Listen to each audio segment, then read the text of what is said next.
What's up, Jeff? How you doing, Joe? Good, good. Live in the studio here. So this is my second guest back in the studio after COVID started. I guess it's okay with my buddy Jeff because we actually work together. He's the boss. Well, and you probably would have been infected already, I think. Yeah, I don't think so.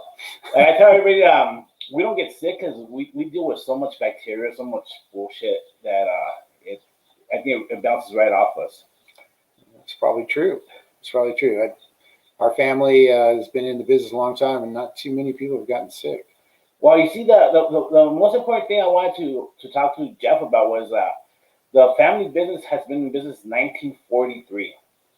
And more importantly is that even before the family business, Jeff, you started a lot of different businesses. You had a lot of stuff going on before that. Give us a breakdown. Who is Jeff Schwartz? You know, because I hear little bits of stories here and there because we always shoot the shit in the office and talk about race car driving days. Give us a little bit insight of who's Jeff Schwartz. Wow. Well, my family is from Indiana, and we moved to California when I was 5. And we moved around a couple times. Ended up in El Segundo. My father started out. He wanted to get out of Indiana. He didn't like the cold. Some friends asked him to come to California. He started out working in a body shop, and then one of his friends got him an interview to work at Carroll Shelby's. And so he started working on the race car team at Carroll Shelby's, and I was about 5 or 6, maybe 7. I remember going to the shop at 7 years old. It was down by LAX, and got to see all the race cars. My dad worked on the Mustang that ran in Trans Am, but I also saw the GT40s when they were brand new. Wow. They just flew them in from England. Okay. And so I got to check those out there. I was 7. It was pretty cool. So I can imagine seeing those GT40s come in off the plane and just sitting there. That must have been really awesome. Yeah, they pushed them out by the runway and did a photo shoot, so that's where I got to see it the first time. So, but you grew up here in LA or in the San Fernando Valley? We moved into the San Fernando Valley when I was about 6th grade, so I guess that's around 12, somewhere in there. Okay. And then I grew up in Granada Hills. Okay. That's a good area. I remember as a kid, we used to go up there and street race. Well, yeah, we did a lot of stuff as kids there. Well, it was a different time back in the 70s. I think times were a lot funner back then, right? The 70s and stuff like that. You got away with a lot more things back then. Yeah, I think people, it was definitely different. And maybe we were pretty wild. I think maybe everybody wised up after that and kind of tightened down on things. Okay. Let me ask you, what was it like growing up in the 70s in the San Fernando Valley, porn capital of the world? Well, I don't know about porn back then, but we had a lot of great parties. We had great, big, huge house parties. We'd just find an address and head to a party. It was sort of like every Friday night, that was the thing.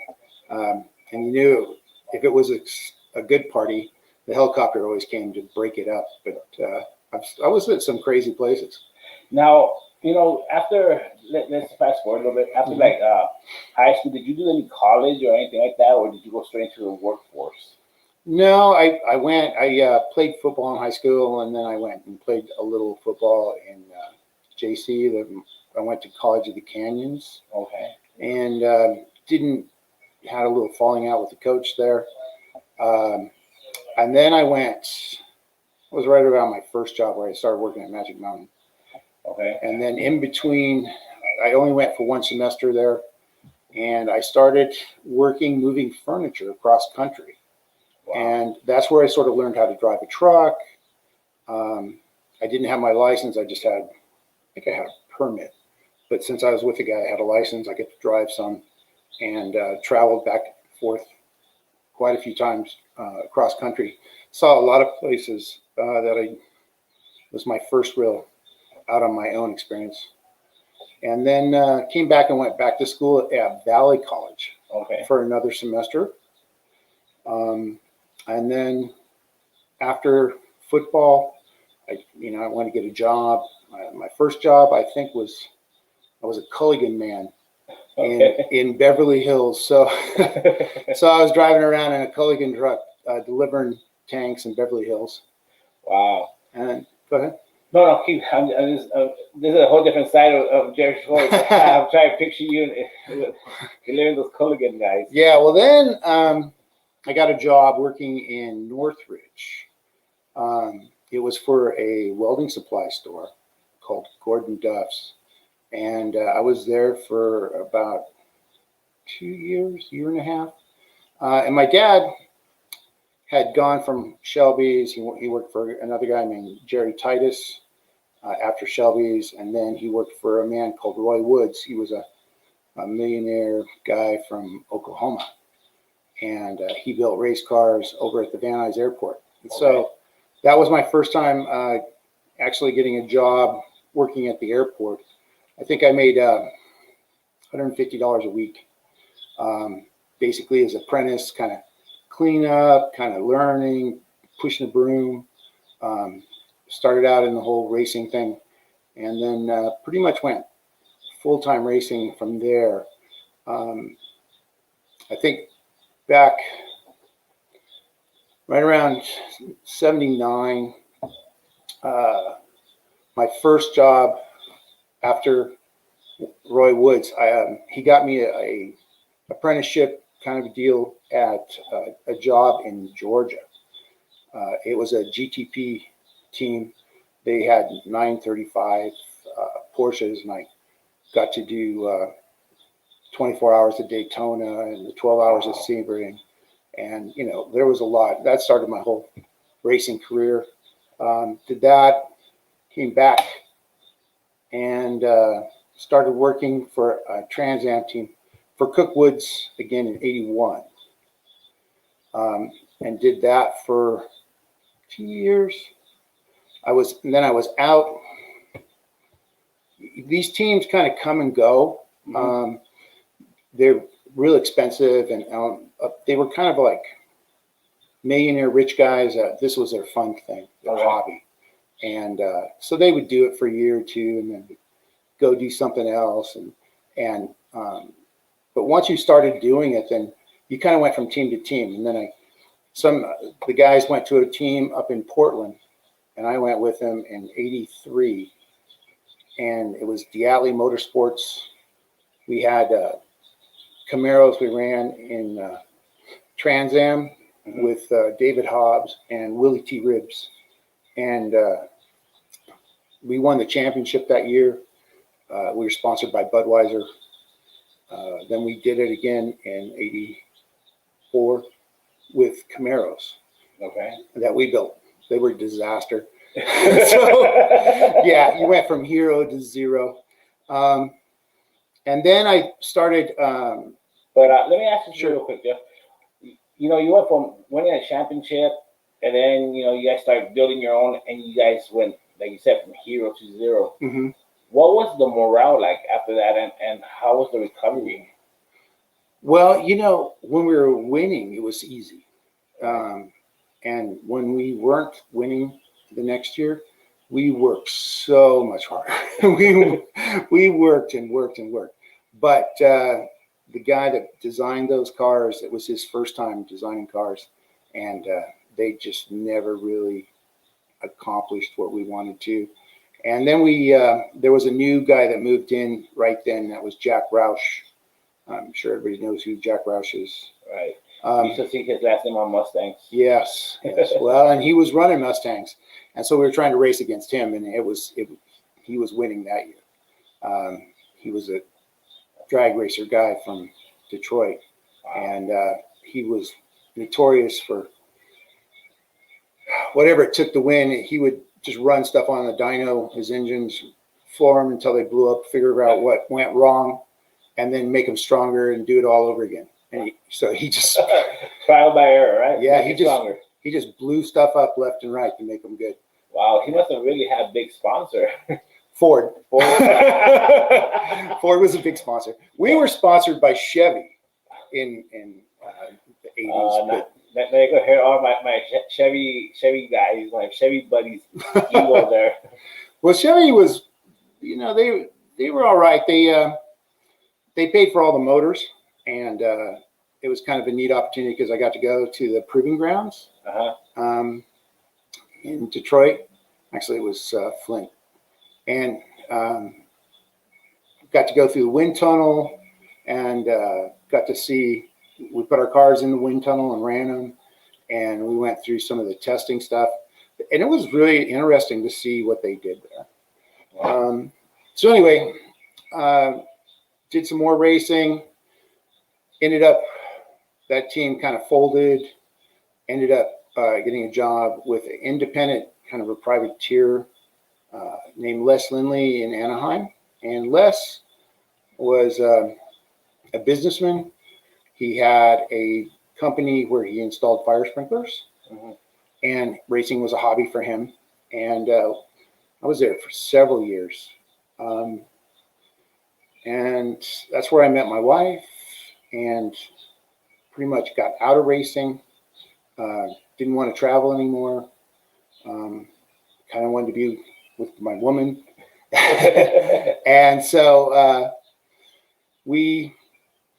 I asked Les if I could, you know, leave the team and maybe go work in hanging pipe. He said, like, sure, yeah, go ahead. And so I got out of racing and started being a fire sprinkler installer.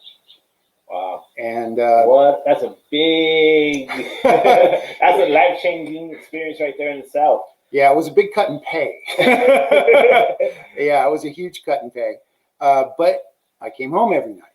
And, you know, after being on the road constantly for, I think it was probably ended up being about 14 years of racing, 13, 14. And, you know, you were home maybe a few months here and there.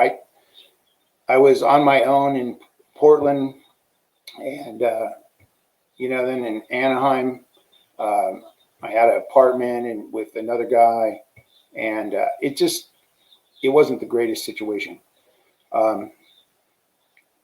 We just worked all the time and never seemed to have very much money anyway. But we had a good time, a lot of great times. And then when I started the fire sprinkler business and I met Alicia, we started dating, and you know, and it was getting serious. And so I met her family, and I wanted to impress her dad, like, you know, get to know him. So I went out on the truck with him. He ran a pump truck since he was 15, before he even had a license. Well, let's explain to people what the business her dad was in. Okay. Now, just keep in mind, Jeff had just told us that he worked on race cars. He was having the time of his life traveling up and down until he met his woman, and he wanted to be home more. He went from race car driver, working on race cars, to working on installing sprinklers. So now he meets Pops. Yes. What did Pops do? Okay. Well, Pops actually started out working for his father. His father was a real entrepreneur, back in the 40s. He used to make potato chips. Potato chips. Showalter potato chips. And wow. back then, they made them in a big kettle out in the barn, pretty much. And they used to hand shave all the potatoes and slice them, fry them up, and then they would put them in barrels and take them over to LA, and they would sell them in nut counters in department stores. That's how they, you know, there wasn't packaged potato chips back then. Wow. So, and he had some apartments over at the Burbank airport that had cesspools. Now, for people that don't know what cesspool is, okay, because we want everyone to get the full experience here. Normally, you know, you flush your toilet and it goes into the sewer, to the street. Well, everyone says the street. It goes into the street, then it goes into the big plants. Houses that are more rural, they have a septic system, or some, and those are the sophisticated ones. And there's some that just have a cesspool where everything goes into one big hole. So that's what his apartments had, were cesspools, correct? Yeah, they were just small little wells that the sewage went in, and they were kind of a low class apartment, and they had tons of people living in them. It seemed like they were overflowing almost every day. And so the story I hear, since I wasn't even born yet, is that Elmo was paying a guy $2 to come out and pump his cesspools every day. And he thought that was outrageous. Now he had to pay this guy $2. And he says, I'm just going to go buy a truck and we'll take care of my own stuff. And, we got a load every day we'll take out of there. And if we pick up any other to help pay for the truck, so be it. And that's how Schwartz was born. He didn't drive a truck very long, and he started putting his kids in it. There was Carol and Don, and I think Carol started out, like I said, when he was 15, driving this pump truck.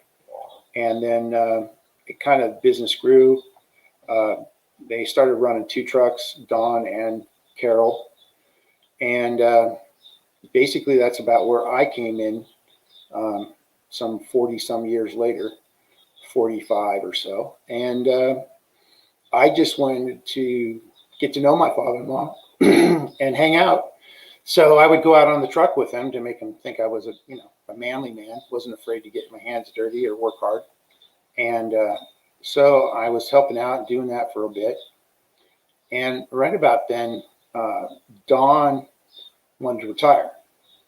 And so Carol bought him out of his part and took over his truck. And basically his truck became my truck. And so... So you moved in with the daughter, and tell us the story first, because, this is the important part. You're used to working with a bunch of guys having a good time on the race cars. Then, you take a step back to spend more time at home. But then you meet Dad. And you want to be the good guy and be in good with Dad, and you decide to go help him in one day, right? Yeah. What was that like? Well, Carol was, he was a hardworking man. And so, but I was a pretty strong guy, and I could keep up. And we actually got along really great. I loved him. I think he's a great guy. I love my mother-in-law. It was like so much fun back then in business. We would come in at lunch, and my mother-in-law would make us sandwiches, and we'd sit around and have coffee, and the phone would ring, and we'd just go back to work. And it was kind of cool. You could do a job whenever you wanted to, because we could dump whenever we wanted to. We had a dump permit, and we could go down. There was 7 sites around Los Angeles. You just bought a yearly permit, and so you could dump 24/7, and we weren't monitored or anything like that. And so if you needed to make a couple dollars, you just got in your pump truck and you went to work and you made cash money. Well, that was real appealing, because every day is payday, and if you're used to being a hardworking kind of guy, you can make all kinds of money by just going to work. And that appealed to me about the business. So going out there, not having no idea what septic pumping was or anything, you really fell in love with the idea of how the business was run, how you could make the money, how everything fell into place in a way, right? Yeah, kind of. I mean, now I wasn't working full time. This was a part-time side hustle where I would come in and work a Saturday because there was work, or when I was off, I would pick up a job, and I started doing more and more. I was still hanging pipe. And then when I really started getting serious, I had a job in LA where it was a retrofit. The building was asbestos building. So we could only work at night. It was an occupied building, and we'd come in, we'd set up in plastic, and we wouldn't start until like 10. It was all set up by then, and we'd work, 4 or 5 hours, and then we'd have to tear it down so they could clean up, so that people could work the next day in this building. And then I would go home, get a couple hours sleep, and then get in the pump truck, and then work in the pump truck, and then get done like 3 or so, and 3 or 4, and go back to sleep for a little bit, and then do it all over again. So it's kind of double dipping there for a while. That's good. Newlywed, making a little extra high, some side money. Being on the good side with Dad, helping him. It was kind of a good little thing you got going there. It was good, but I wasn't really committed to going full time. I was scared a little bit because, I didn't know if there was going to be enough work for me and all that. And the thing that pushed it over the edge is the fire sprinkler company that Les owned was being sued by the union. And he fought it for years and years. And finally, it was one of those things, the union just keeps lawyers going and going, and they were just going to put him under. And so he just BK'd the company and shut it down. And I think he restarted it up. But when he shut it down, he just didn't tell us. We just all called a company meeting. We all came in, and they locked the doors. I had a company truck. There was a bunch. Everybody had company trucks. I think we had 10 or 12 of them. They just brought everything in, locked the gates, and said, "This is it. Here you go. Goodbye." Yeah, goodbye. I think my last check bounced too. But at least they called me in early that day to have this meeting, and I just drove home, got my pump truck, and went to work, and just from then on. And what year was that? Oh, I think around 88. So a little bit over 30 years. Yeah. 31 years or so, pretty much, right? Yeah. And I think I was pumping for a while before that. And then I think maybe it was 89 or so that I pretty much incorporated the company. And that's when I really took over and started doing stuff. Right then, everything started changing too. It was so when you went full on, you took over the company, or with your father-in-law, or you decided to retire, or he wanted to retire. During this whole time, I haven't mentioned my brother-in-law, but my brother-in-law was involved in the business as well. Okay, and he was younger than I was, and Chris had some problems. He had some alcohol problems, and I think part of the reason they were really kind of happy that I would jump in there is so I could kind of babysit, run the place. And I don't think Chris he just wasn't up to it, and he had a hard time even showing up for work. Wow. And towards the end, it was really a terrible situation. We actually, when Carol decided that I was going to take over, he sold us the business. We did pay for it, but he let us make payments, and that took a while. And then my brother-in-law couldn't work anymore. He started getting really sick from alcohol and jaundice, and finally he passed away. And then Alicia and I took over, and we paid off Dad, and then about then I decided I got this brilliant idea that Dad's doing it his way, but I'm gonna do it my way. Now, let's talk a little bit about that, because you have mentioned to me before. Mm-hmm. Like I said, Jeff's my boss, but when we work together, it's kind of like boss and employee. We all get along really good at the work, and we all shoot the shit. And he tells me some stories, and this is what I want people to kind of imagine. Everyone in their mind right now has an idea of how to run a business, or has an idea of what you need to run a business. Mm-hmm. Explain to us how Dad had his business set up. Well, okay, I got to hand it to him. For his time, he was super successful. And he sort of went with the Walmart philosophy, let's say. Okay. Do it as cheap as possible. He basically was the cheapest guy around. He took only jobs that were really close to him and his dump site, which was over on Peoria Street in Sun Valley. Okay. It was basically a manhole that had a hole in it. And of course, we also had another one on San Fernando Road. But anyway, he wanted to keep it all close. He knew everybody, and he could do a lot of jobs really, every day. He always was busy. That was the thing. He kept busy.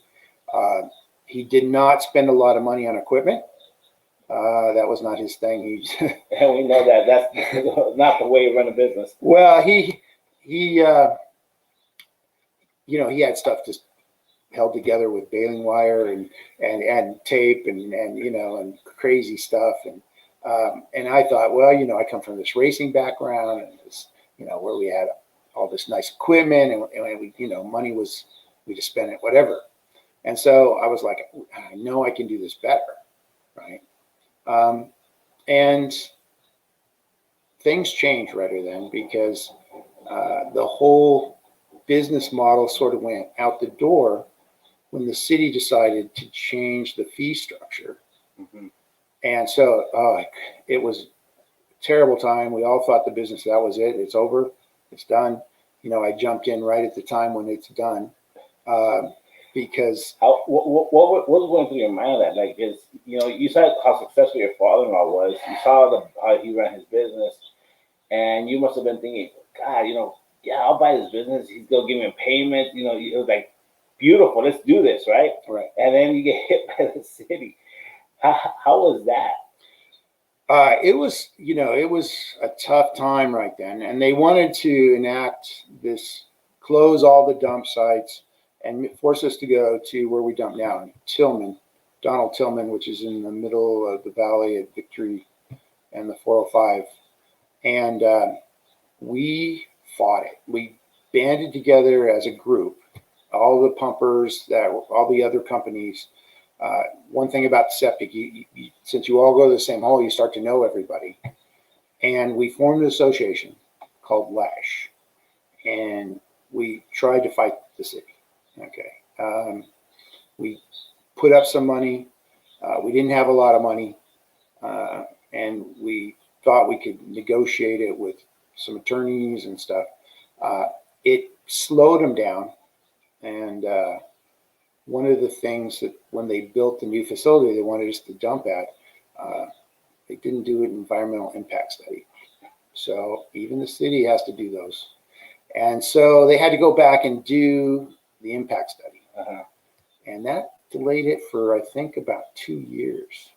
I think they probably spent $1 million doing it. Needless to say, they were not happy with us. And but they weren't happy with us to begin with. We went to meetings, had an engineer from the city. We were like, how can we do this to our customers? You want us to more than double the rates. We were charging people $50, and they wanted to charge us $68 or something to dump. Wow! So you had to pay the $68 plus. Well, you had to return the truck plus the employee. Yeah. There basically we had to pay them more to dump than we were going to get from the pumping. So we had to change the whole strategy on how to do things, and poor people had to that had been used to paying, small amounts of money for a long time, had to all of a sudden pay a lot more money. And the jobs went overnight to $120 from $50. And so, people were, not happy with the whole situation. And we had to drive further. We had limited hours. We had to pay bigger permit fees on the trucks. It was a difficult time. And so we had to think about what we were doing and the strategy of how we used to do things. We used to go to the job. We would pump the job and we'd go dump it. Now, the city was charging us by the capacity of the tank. So we didn't have a full tank. We would get charged for a full tank. So we had to come up with an idea, and I came up with an idea of a holding tank. And we started basically always, we had a small load put in, and we'd go back, and if there was enough, we'd fill up the truck and then always take a full load to the dump. It was about one of the only ways that we were able to stay in business and stay profitable. But it was a hard time back then. Wow, but you overcame it, which is good. It was different. Now, when my father-in-law kept everything real inexpensive and really close to Sun Valley and to the dump. Okay, now the dump's moved. We can't dump there anymore. We have limited hours. So now time becomes a real factor. So we used to just go and we'd dig things up or find them. And, if it took a while, it didn't really matter. We just worked later. Now we're on the clock because this place is going to close. And when it's closed, we're done for the day. And we had to close on holidays. We had to do all these different things. So it was, we had to change the business around and try to speed things up. And we had to buy some new equipment. And that was one of the things I probably did wrong. Because, I should have paid cash as I went. But as typical, you get going and there was never seemed like I got on top of it where I had enough money because things always kept changing. And then when you started doing it and you're working hard and you're getting going, then something would break. These were old trucks when I got them. They were real old International. They were gas trucks. And, I was replacing springs all the time. And then, the motor would go out, replace the motor, and it was constant fighting. So I was like, I need to up Schwartz. And so I bought my first truck from a guy up in Oregon, and it was a used truck with a new tank and new pump and everything. And but I bought it on payments, and so then you're making the payments. We could do it, no problem. But then when something would go wrong, all of a sudden then you didn't have any money to support that, and it was it was always tough to keep up with paying off equipment and not going into debt. Wow. And you were able to overcome this to the point where you decided to grow your business in another way, right? Yes. And when we had this association, that was the first time I met Barry Gump and famous Andy Gump. Famous Andy Gump, and a man named Terry Shelton, who at the time had a big portable company called ACO. And I went into a meeting and we're talking about it, and somehow our gross revenues came up, the amounts. Pissing contest. Basically, yeah. The attorneys wanted to know how much we gross because they wanted to they were trying to figure out some different ways of paying these fees to the city. And so I'm sitting in this meeting and I'm listening to these two guys tell me what they were making in portable toilets. And my jaw hit the ground. And I was like, I'm in the wrong part of this business. These guys are making a fortune. They were in the millions of dollars and I was in the hundreds of thousands. It was a whole different world. And so what I should have done is really done more research instead of being my eyes like, wow, they're making big money. I'm going to get in the portable business. And I really should have done some research before I jumped in. And it would have been fine if I could have paid for it as I went. But you were afraid that you were losing work because people are calling, they wanted your toilets. You didn't have any, so you'd go buy some. They're $500 a piece. And it doesn't take long before all of a sudden you've got $100,000 in equipment, and you weren't making a ton of money on them. These guys, yeah, they're pulling money, but it's a different business. It's difficult, and it's really difficult for a small guy in that industry. You need to go big. You need to have a lot of room. You have to have a lot of inventory. You got to have some money behind you before you jump in. If I would have went a little slower and a little more choosy about the jobs I took, I think we would have done okay in it. But I tried to go too fast, and you tried to catch up to those two guys. Yeah, I wasn't. I did not do my homework or my research, and I didn't listen to common sense about, don't get yourself in too deep. Don't get yourself in deep at all. The best way in a business is to pay for it as you go. So you see, right now, we're in this topic is where you actually had your second battle and you lost this battle with the portables. Mm-hmm. Yes. What advice can you really give new entrepreneurs trying to start a business right now? What advice what did you learn from these two things that hit you? The city problem, the portables. Someone that wants to start their business, that wants to get going out there. What is the one key advice that you wish you had before you did all this? Okay, the key advice is do a little homework. Find the market you want to get in. Make sure you want to be in that. Make sure that it's profitable to be in it against some of these other guys that are big. And start small. Get to know it. Find a mentor. Barry turned out to be a wonderful mentor, Barry Gump, to me. And he was a fabulous businessman. He's gone now, but I remember when I was having problems with trying to run both things, and I was having some septic problems, he even offered to loan me a truck, which is a septic truck. And as a competitor, that's sort of unheard of. Yeah. But he had a way of doing business that was smart in a way, and just being a good person, mm-hmm.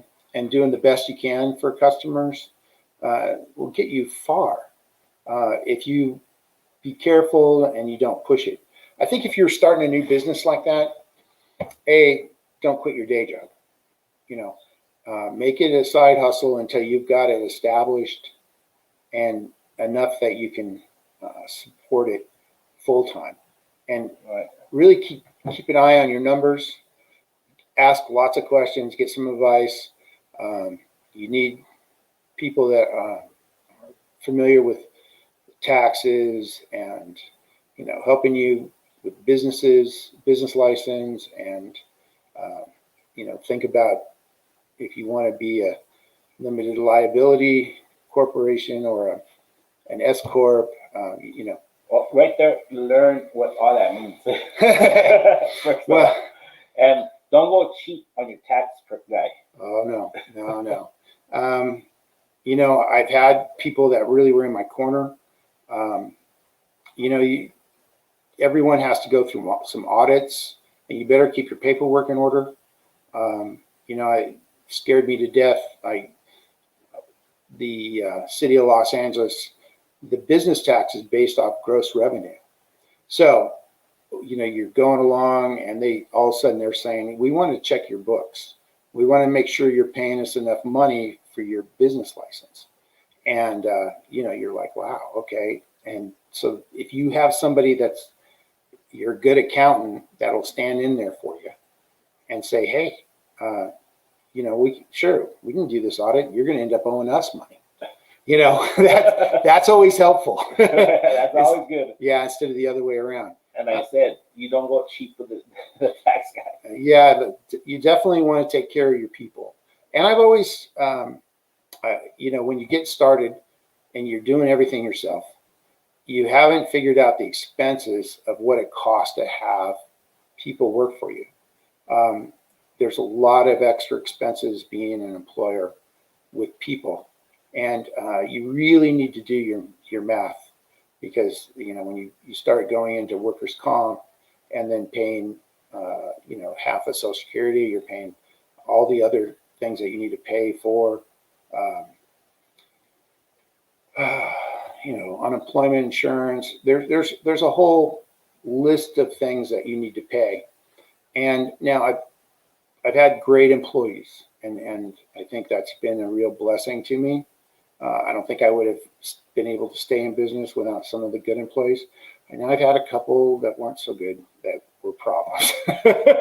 But for the most part, the guys that stayed with me have all been great guys. And going back to when this whole horrible thing, mm-hmm. Went south, what state of mind did that put you into? Oh, the reason I'm asking is I really want everyone to get the idea, the full picture mm-hmm. of how, when you got the business from your father-in-law, successful business. Mm-hmm. You had the first curve, the city, you overcame that, made it work, and then you decided to grow, mm-hmm. and it backfired on you. It did. Is, you know what? It happens. Business is business. It happens. Mm-hmm. But what frame of mind did that put you into, and how did you overcome that? Because this is what I want the people to really understand, that you can always overcome any obstacle that hits you in your entrepreneuring. It's don't be scared of what's out there, and don't be so quick to quit. Well, I would have been better probably if I would have quit sooner the way I was doing. Okay. But or I had done it a little different way, where like I said, I didn't put myself into a ton of debt. And to tell you the truth, I had people running the portable truck while I was still trying to do septic.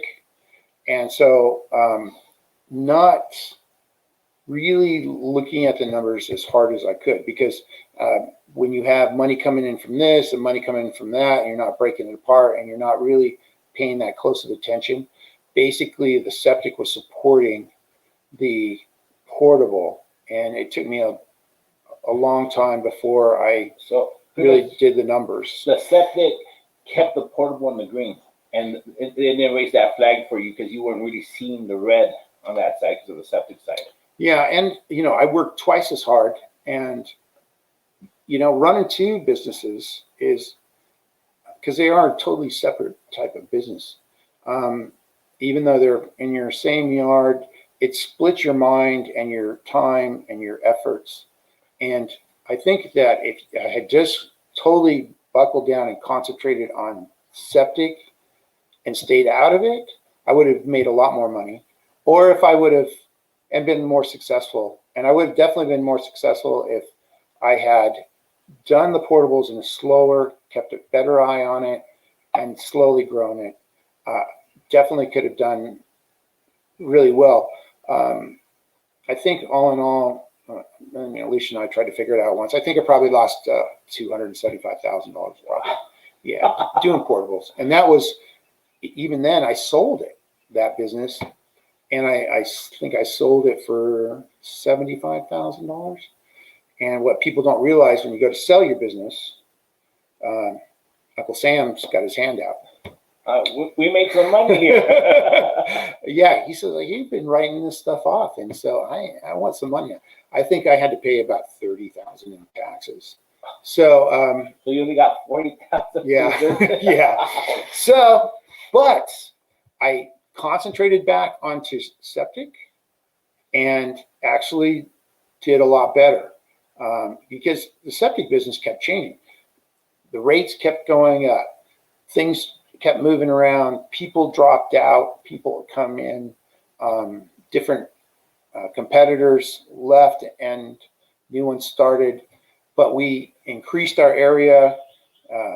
We started being more profitable in our jobs by going out further where the rates were higher and people were used to paying more. And so I think we've been very blessed with how things worked out, and that we were able to carry on and keep going and change things. And now, do you think the failure of the portables, that actually made you see the septic business in a different light. Made you see that, you know, what went wrong with the portables. It actually helped you correct whatever was going wrong with the septic system, with the septic business. Um, I think when you're trying to do too much and you know that you're really struggling with one, and I think it made me kind of an ass too. I mean, there's a lot of stress, and I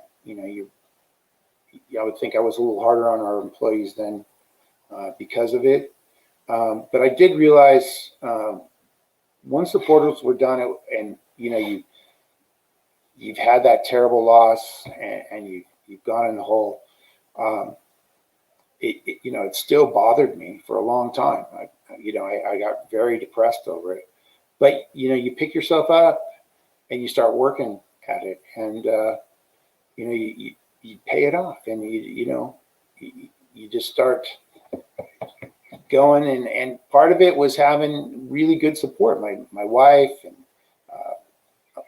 our office manager, running real numbers and being there. Overbooking, overworking. No. No. We must say hi to Miss Debbie Drum. Yes, Debbie Drum, our chief everything at Schwartz. Instead of that, I'll be home late tomorrow. I do credit a lot of our success to Debbie. She's wonderful. We tried to get her. We knew she'd be wonderful at that job, and she worked in the medical industry. My wife is a nurse practitioner, and had worked with Debbie. And when we finally did get her a yes, it's been fabulous. And for people to get an idea, your wife being a nurse practitioner, mm-hmm. but she also worked this business since she was like really young, right? She was answering the phone as a little girl, when she was in elementary school, probably taking jobs and writing stuff down. And there was times when Evelyn my mother-in-law was gone, and my mother-in-law answered the phone mostly before my time, and even afterwards, even though everybody was kind of sick of answering the phone. But yeah, I think that was enough that for Alicia to decide she wanted to be a nurse. She was done with it. Yeah. Answering the phone, it was not what she wanted to do. And to her credit, and she was right. This was all run off the kitchen table when at Showalters, and she was like, "We're not putting the phone in the house. That's not going to happen." And so we actually, made a real business out of it, and limited our hours. Her father used to pick the phone up in the middle of the night and, go out to work. And, he had times when he'd get up from the Thanksgiving table and go do a job. And so it can be real. Wow. Yeah. You can get yourself in trouble. Yeah. And, when you have workaholic tendencies, you really do need someone to kind of slow you down a little bit. But, that's the key point. Mm-hmm. And that's why I tell everyone, once you start a business, you want to form a team. Yeah. And your team must consist of a good mentor and someone that can guide you in the right direction. And I think with Barry Gump helping you in giving you advice, mm-hmm. and working with you and not showing you that he was a competitor, he treated you more like a friend, like a mentor for you. I think that really helped you overcome those obstacles. And then you have a great office staff. You have your employees. You have your wife, mm-hmm. that supports you in the business because she knows how productive this business really could be. And, you have a strong team. Yes. Now, fast forwarding to 2020, mm-hmm. pandemic. Everyone is afraid of this pandemic. A lot of businesses shut down. Everything went down sour. How did you overcome this 2020 pandemic? Well,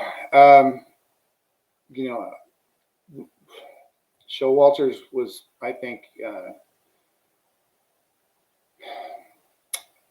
in the right place at the right time. We were there to help people when they really needed it, and they were stuck at home, and their septics were filling up a lot. We were deemed essential, so we just didn't miss a beat. We just kept working, and you probably know that. And people ask me that with the pandemic, how was it for me? I will be honest. I don't mean this in a mean way, because I did lose a lot of friends in this pandemic. But the pandemic was good to me. we were really busy, and I thought we were blessed, honestly, because you see left and right people were losing their jobs or losing their businesses, and we were just busy.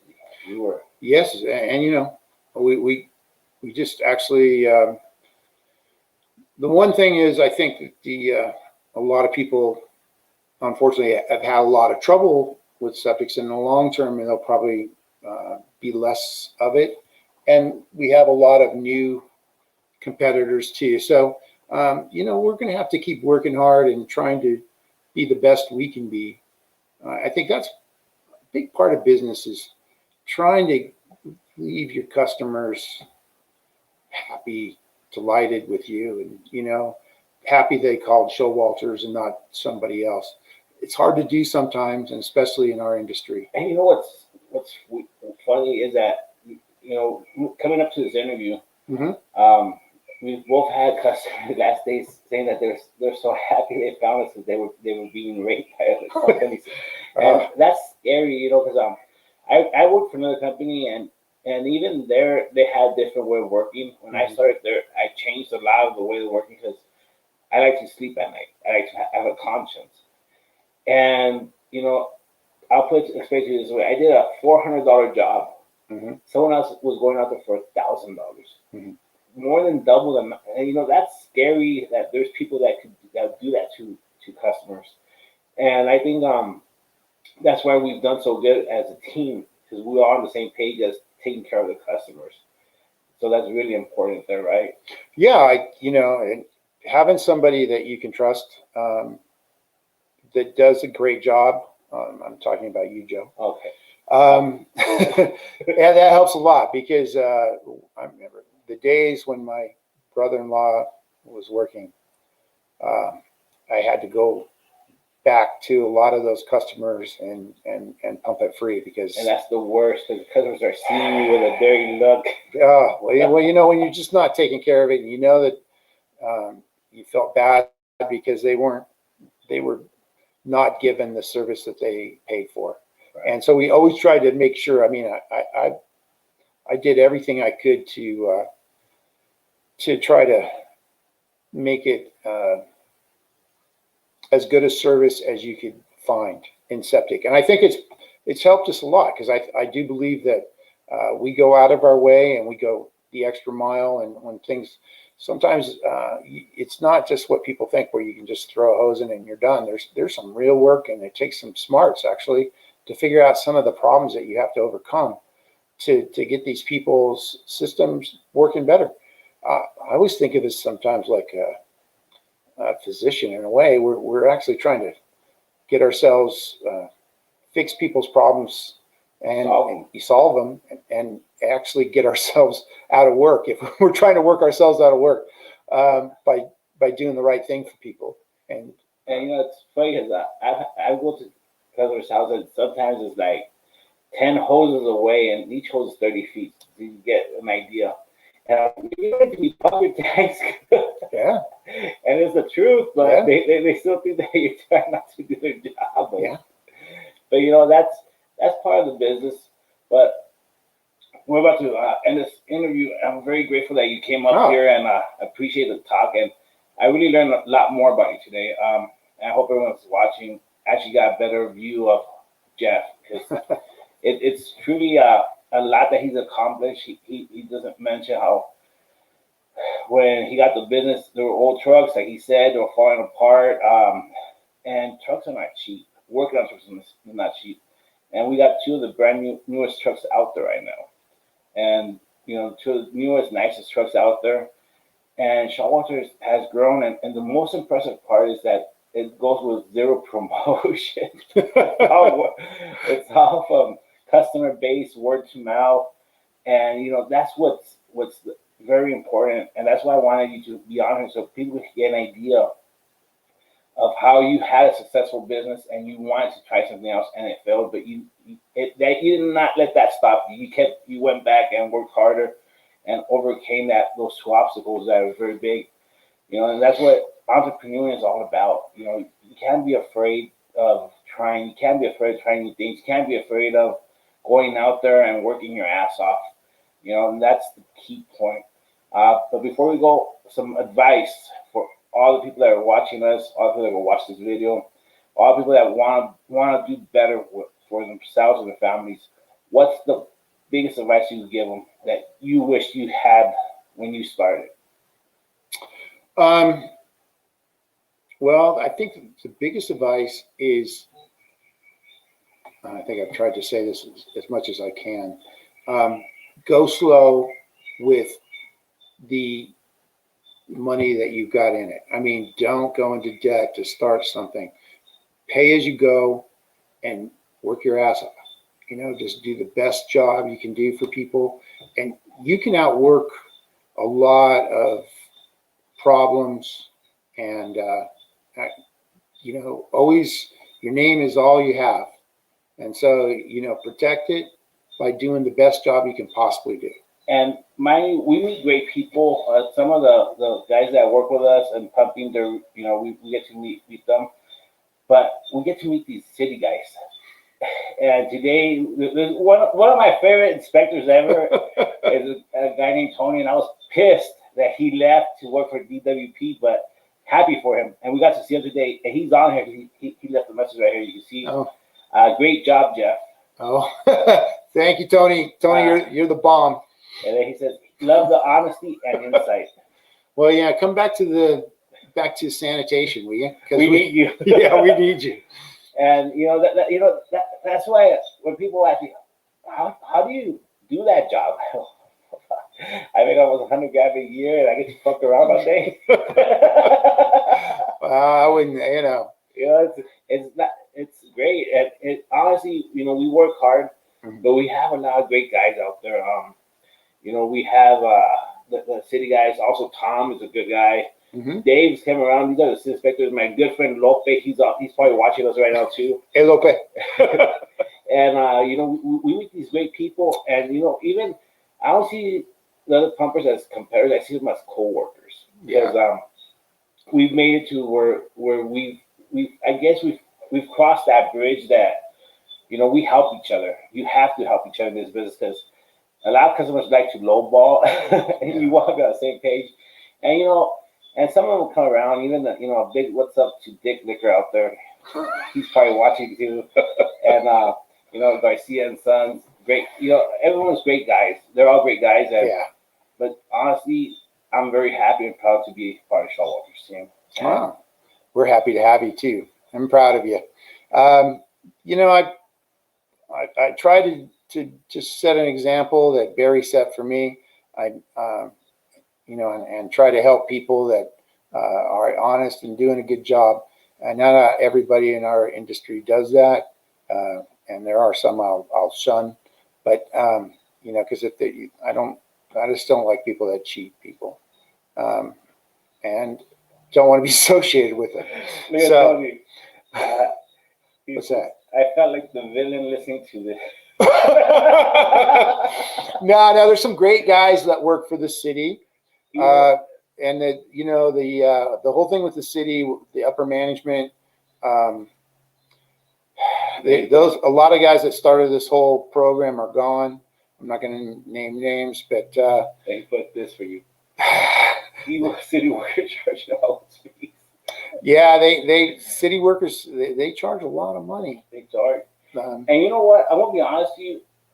It'd be good if they charged a lot of money and broke some of it off to these guys. Yeah. Like Tony, we all became real close, and we were able to know a little bit more about them also. They were going out there at midnight, middle of the street. It's crazy going to some of these places at night. And, they're not really paying them as much as you would think or as much as they deserve.